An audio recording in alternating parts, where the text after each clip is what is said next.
Hola a todos queridos tarotudos, bienvenidos una vez más a este canal de estos videos de tarot cotidiano.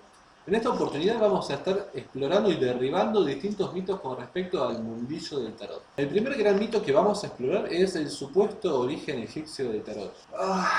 Cada vez que escucho esto, que la gente lo dice convencida, me lo discuten, me lo expone, me da urticaria y me dan ganas de matar gente, les juro. Realmente me violenta, saca lo peor de mí. Entonces ahí medito, me relajo, juego con mi gata, me tomo una botella de vino y se me pasa. El tema del origen egipcio del tarot se remonta a finales del siglo XVIII con Antoine Coeur de Gebelá, donde él cuenta en su libro El mundo primitivo, en el octavo tomo, que habla justamente sobre los juegos de tarot, que estaba pelotudeando en una reunión de la alta sociedad parisina y ve a una señorita jugando al juego de cartas con el tarot.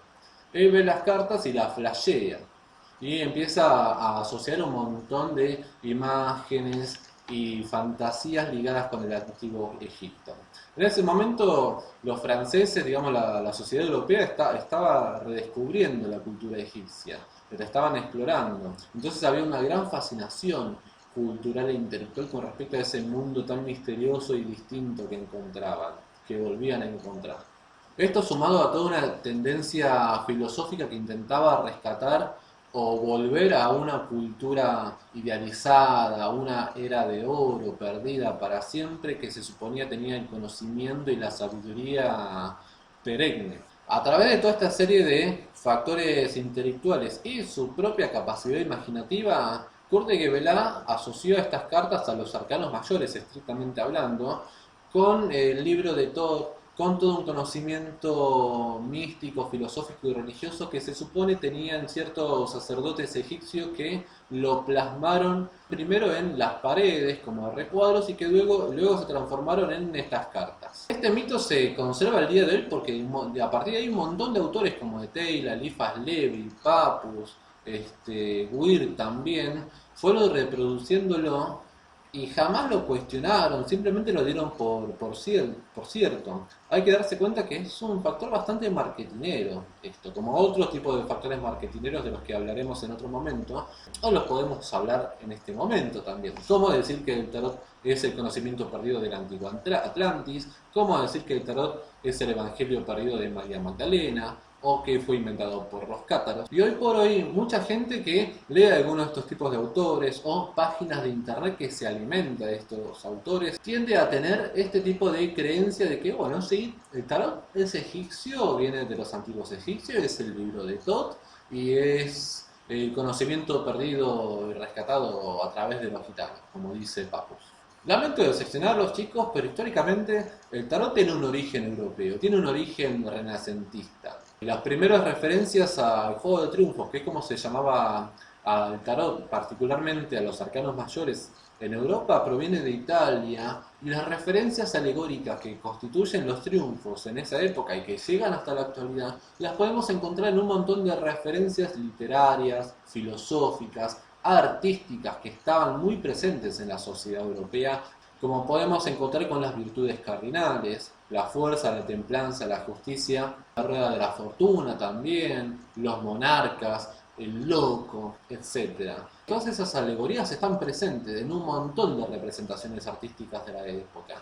Y además, chicos, ustedes agarren los tarots, ya sea italianos de esa época, ya sea el Marsella, que es el tarot que utilizaban estos autores para exponer y llegar a sus conclusiones místicas con respecto al origen egipcio del tarot, y no tiene ningún tipo de simbolismo ni asociación egipcia, es completamente europea la caracterización artística de todos estos personajes y símbolos. Es europeo, por lo menos lo que entendemos como los arcanos mayores o los triunfos. Todos los autores han caracterizado como el libro perdido de Hermes Trismegisto. No, no es egipcio. Siendo el siguiente mito, ¿hay que ser vidente para leer el tarot? No, no hay que ser vidente para leer el tarot. Yo soy tarotista ya hace varios años y conozco a muchos colegas que leen hace muchos años o están empezando ahora y no son videntes, no es necesario ser vidente. Yo por lo menos soy lo más evidente del mundo. Digamos, la cuestión de la evidencia pasa por a veces una sensibilidad natural de la persona que a veces pueden venir con uno. Pero en el caso del resto de los mortales que no tenemos con esa facilidad innata y nos interesa esa cuestión, es estudiar, es ejercitar, es trabajar para llegar a lograr ese tipo de sensibilidad. Quizás nunca la alcanzamos plenamente, pero por lo menos estamos en vía y sabemos que existe esa parte nuestra. Yo tengo una voz de mierda, pero si me pongo a practicar vocalización y canto de acá a cierta cantidad de años, seguramente voy a cantar algo más potable de lo que puedo cantar hoy en día. En el caso del tarot, lo que hay que tener en cuenta es que uno lo que tiene que permitirse es leer los símbolos de las imágenes. Yo siempre le digo a la gente, no soy vidente, soy un intérprete de cartas, soy un intérprete de imágenes.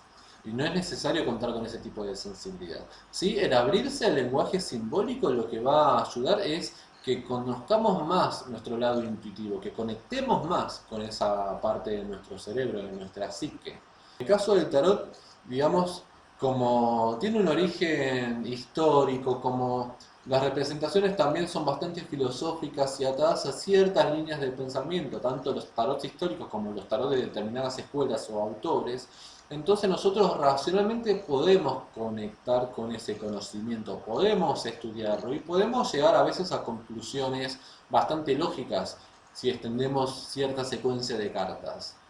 Pero esas conclusiones lógicas a las que podemos llegar, muchas veces también nos va a disparar otro tipo de conclusiones que son intuitivas, que son revelaciones. Y es ahí donde entra a ejercitarse y a funcionar la intuición, la capacidad mediúmnica que uno puede tener.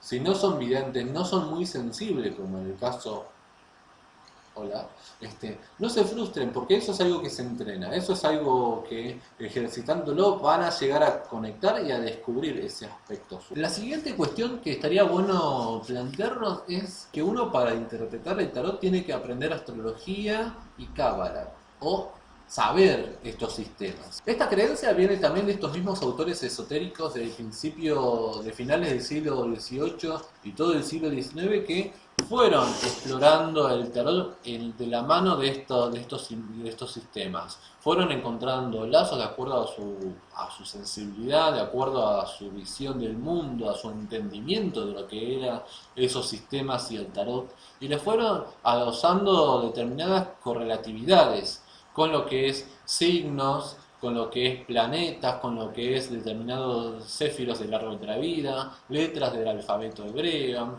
Las letras del alfabeto hebreo son 22, de la misma forma que también son 22 los arcanos mayores. Entonces, esto es como, sí, claro, hay una conexión, según como lo veían ellos. De cierta manera, termina siendo un poco como la reserva o el resumen de estos grandes sistemas, perdiendo un poco su individualidad o su personalidad propia. Y realmente uno, cuando encara el estudio de tarot, se da cuenta de que tiene una riqueza propia, que no necesita de estos soportes, de estos sistemas externos, para que uno pueda entender, comprender y enriquecerse con las imágenes que nos aportan las cartas. La astrología, la cábala, son cosas que van en paralelo, que si las conocemos y la queremos complementar con el tarot, nos va a servir, como nos va a servir todo conocimiento que tengamos y le queramos implementar a la práctica del tarot que nos ayude a conectar con ese mensaje. Si agarramos autores como Kurt de Gebela o Etela o las correspondencias de la Golden Dawn, vamos a ver que no hay una uniformidad de criterio con respecto a qué signo o planeta se vincula con cada arcano mayor. Ni siquiera estos autores tienen una uniformidad con respecto a con qué letra del alfabeto hebreo se vincula, con qué sendero del árbol de la vida se vincula. La siguiente cuestión es si el tarot trae mala suerte. Está esta superstición de que practicarse una lectura de cartas, de que ejercer la lectura de cartas o ir a algún tipo de sistema oracular le va a dejar adosado una mala energía, un bicho del astral, una cucaracha metafórica. Todo va a depender de acuerdo a la sensibilidad, la susceptibilidad que ustedes tengan en ese momento, al lugar al que vayan. Obviamente que si yo voy y apoyo el culo en un baño de Constitución, va a haber más chances de que me agarre una infección o una bacteria de que si lo hago en mi casa completamente limpio y desinfectado. ¿A dónde se meten también? ¿Con qué tipo de energías y personas se están transando? También hay una cuestión, digamos, de pensamiento mágico, un poco infantil con respecto a que uno tiene buena suerte o mala suerte. Chicos, cuando uno un poco madura su capacidad de pensamiento, se da cuenta de que no existe buena o mala suerte. Existe un proceso, existe, digamos, un ciclo, existe un momento de aprendizaje que uno tiene que rescatar. Y cuando te pasan cosas más problemáticas o más ajenas a tu querer y sentir, no queda otra más que aceptar lo que te pasa y aprender de eso para superarlo. Si es algo por lo que vos hiciste o no hiciste o dejaste de estar o porque no tomaste las decisiones, bueno, es tomar esa iniciativa, es llegar a esa conclusión, a ese nivel de introspección y no quedarse llorando como un niño caprichoso de por qué me pasa a mí, yo quiero lo otro. La vida nos da limones, hagámonos un Cuba libre con esos limones, pero no dejemos de llorar. Un poco a mí me gusta ejemplificarlo en la rueda de la fortuna. Si nos quedamos girando en la superficie como los animales de la rueda, siempre vamos a ser las pobres víctimas de ese cuento. Cuando nos corremos al centro de la rueda y podemos ver qué es lo que pone en movimiento todo eso, nuestra comprensión y nuestra participación en ese quilombo va a ser otra. Y la última cuestión que vamos a explorar es si el tarot se vincula con la brujería. Es bastante difícil dar una respuesta concreta a esta cuestión, porque culturalmente hay una enorme conexión del sentido común, de la creencia popular, incluso de prácticas populares donde los trabajos mágicos y la práctica del tarot están muy vinculados. De hecho, si pasamos ahora por Plaza 11, vamos a ver todos estos cartelitos de todas estas señoras videntes que nos van a decir, no me digan nada, yo les digo todo. No me digan nada, yo les digo todo, generalmente es el enganche para que una persona con cierto nivel de vulnerabilidad o desesperación vaya a intentar solucionar un problema. Estas personas les haga una lectura a veces más informada, a veces medio chanta, y le encuentre que el problema es un trabajo mágico, una envidia o una persona que lo quiere ver muerto y destruido porque lo odia, le quiere sacar el marido, los hijos y el perro. Como si ustedes fueran tan importantes para generar ese nivel de intensidad en otra persona y si esa persona no tuviera sus propios problemas. Y obviamente la solución a toda esta cuestión que le va a presentar a esta persona es el trabajo mágico. Vos tenés este problema, pagame una linda e interesante suma de dinero y yo te soluciono este problema. Esto está muy ligado a un tipo de pensamiento infantil y mágico con respecto a la gente en general, donde no se hace cargo de su vida, de sus decisiones, de sus problemas, de su participación en todo eso, y busca que otro básicamente les limpie el boliche y se desentienda de todo eso. También, en un nivel más intelectual o elitista, el tarot ha quedado bastante ligado a lo que es las prácticas mágicas a través de todos estos autores esotéricos del siglo XIX, donde lo han ligado con los sistemas de magia ceremonial y alta magia. A partir de ahí muchos autores subsiguientes que lo tomaron como referencia lo han ido entablando con un aspecto y un lenguaje más mágico. Hoy por hoy, en el pleno siglo XXI, y más con toda la limpieza que se fue generando en las últimas décadas con respecto al tarot, en esto hay que reconocer la labor de Jodorowsky en este sentido. El tarot no tiene una conexión intrínseca con la magia. Para todos aquellos que estén interesados en aprender tarot, empezar a practicar el tarot, hacerse una lectura de tarot, no tienen por qué vincularse con este tipo de ambientes, ni energías, ni prácticas.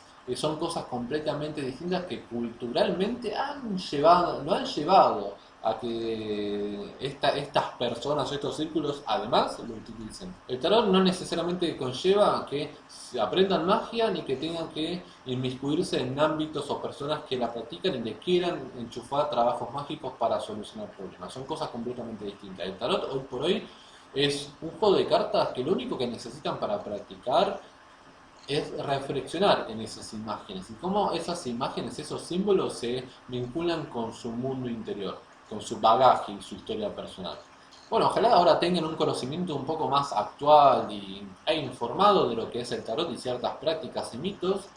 Vamos a seguir hablando de otras temáticas en otros videos, así que como siempre, si les gustó, me gusten, compartan, suscríbanse, manden sus opiniones, preguntas y amenazas de muerte, porque no hay nada más liberador que amenazar de muerte a alguien que no conoce y que además esa persona no les importa. Buena semana, chicos.